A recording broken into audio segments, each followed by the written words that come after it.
So yesterday I shared or asked a question online in regards to, do you all feel that men and women can be friends, platonic friends, while they're in a relationship with someone else? And so I know I gave my own personal, not necessarily just opinion, but just how I've chosen to live my life. And then I thought this video would be about kind of like the biological and hormonal explanation in regards to how men and women relate, like in relationships and in friendships. And so, first and foremost, we have to think about, like I said in the last video, it's like, how do we define friendship? And so I know for me personally, friendship is a very heavy word for me. That's just the meaning that I put on it.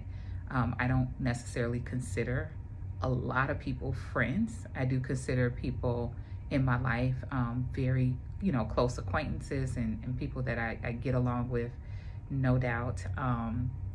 People that I have a pretty cool, camaraderie with. But as far as friends, that's kind of like the top tier, in my life. So there's not a lot of people that fit in that category, both men and women. So just because I have, I don't want to say criteria or even expectations, but they kind of have had a little bit more skin in the game, so to speak, with me, in terms of why I classify them as friends. So when we think about, again, friendships between men and women, platonic, then I just want you to think, number one, how do you define a friendship? Next thing we have to kind of consider, or we should consider, is the fact that how men view a friendship and how women view a friendship can vastly differ.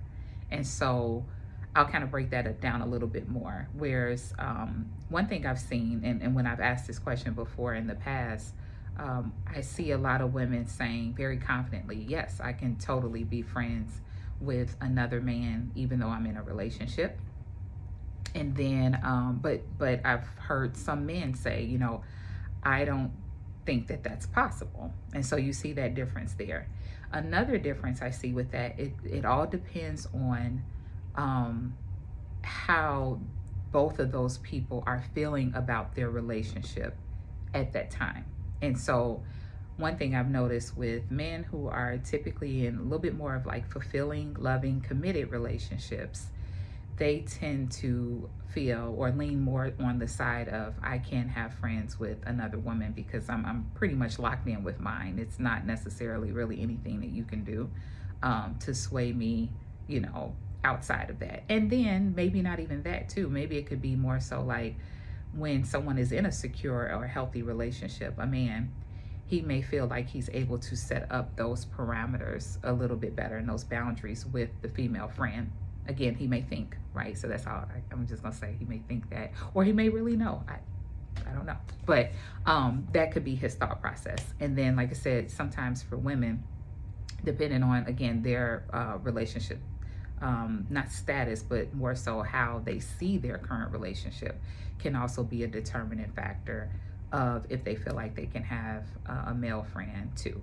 So now with that, I also want you all to think about, you've spoken for yourself. Yes, I feel that I can have a friendship with someone of the opposite sex in the relationship. Now I want you to ask yourselves, do you feel that your partner can have a platonic relationship with someone of the opposite sex? Again, we're talking about heterosexual couples. Someone of the opposite sex while they're with you, okay? Because a lot of times we can speak to ourselves and what we feel like we can do. But do you feel confident about the fact that you feel that your partner can do the same? Okay, so that's just something to think about, before we kind of dive into some of these biological things that's happening. So one thing I would say, let's just kind of start a little bit with how males view bonding, right? And how women view bonding.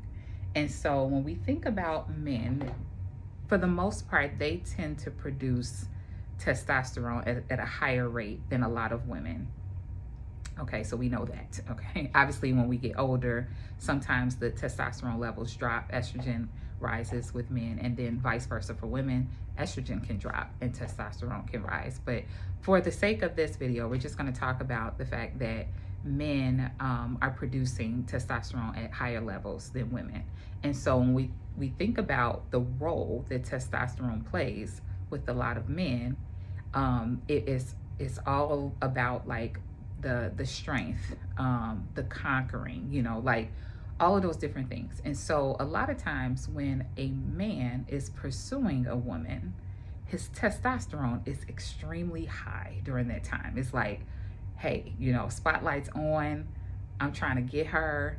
And even though she's not exactly giving me what I want at that moment, if I'm still very much attracted to her, I'm going to keep trying. So it's kind of like the chase, right? So like the chase and testosterone kind of go hand in hand. It's like this fuels him up. Like I'm going for her. My testosterone is kicking in. It's doing what it's supposed to do. And that's attraction, for them. This is what happens too, like when a woman and a man officially have sex, then a lot of times what we find is that testosterone kind of takes a dive, and then the woman starts to experience this oxytocin, like just this connection, and the dopamine, so that's like that bonding drug. And so she's kind of getting more closer to him, and he's feeling the opposite because he has achieved what was supposed to be achieved through his testosterone, if that makes any sense. Okay, so when we think about those different things in that aspect, now you take two people, a man and a woman, who are in a friendship. If that man has a desire for her to any degree, right, and even though she's not looking at him like that, so she's not putting out signals that she wants him in that way, but he may have an attraction to her, his testosterone is doing what it's supposed to do. And it's telling him, okay, it's time to chase and to conquer. So a lot of times when we think about if a man is already in a fulfilling, loving relationship, he may not necessarily pursuing that in that moment, because that's not the focus. The focus is not to conquer this other woman, because I am in this fulfilling and loving relationship. But now if a woman who's in a relationship is friends with a single male, then there's a high probability that his testosterone is kicking in and he's looking to pursue her. Even if he says, I know she's with someone, I know she's married, but in my nature, and she is someone I am attracted to, then my testosterone is doing what it's supposed to do, which is I'm still digging her, I'm peeping her. So even though she's putting up this boundary of like, we're not gonna engage, if she gives me an opportunity, I'm gonna go for it. And this is probably why some men feel that men and women cannot be platonic friends, because in that nature, that biology, it's basically saying, I am just biding my time. I am waiting for when that opportunity presents itself. And so again, when we think about how men and women perceive relationships, we do have to take those things into account. Now, are there always exceptions to the rule? Of course. But I just think it's good to have a little bit background knowledge so that when you are engaging in certain relationships or friendships, as long as you know, you can make the best decision for you. But if you know and you choose to still engage in certain things, just be ready and aware of the possible outcome.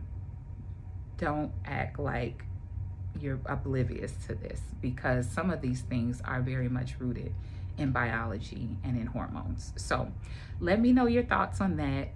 Tell me if you've seen this before, or like, if you feel like even with all of that, Angie, like I still don't buy it. Like I still believe that men and women can be in platonic friendships if they're in another relationship, or if you felt like, I have kind of seen that with myself or with other people, that it's not really exactly possible. There are other factors to consider too, right? So obviously we set boundaries, you set parameters, there's conversations with your partner about, if we're gonna have friends, this is what it can look like. Of course, those things are just there to kind of, I guess, safeguard your relationship, if you will. But outside of that, just talking about it from a biological and hormonal perspective, those are some things to consider. So definitely let me know your thoughts. I would be so interested to hear what you all think about that in regards to platonic male and female relationships when you're involved with other people.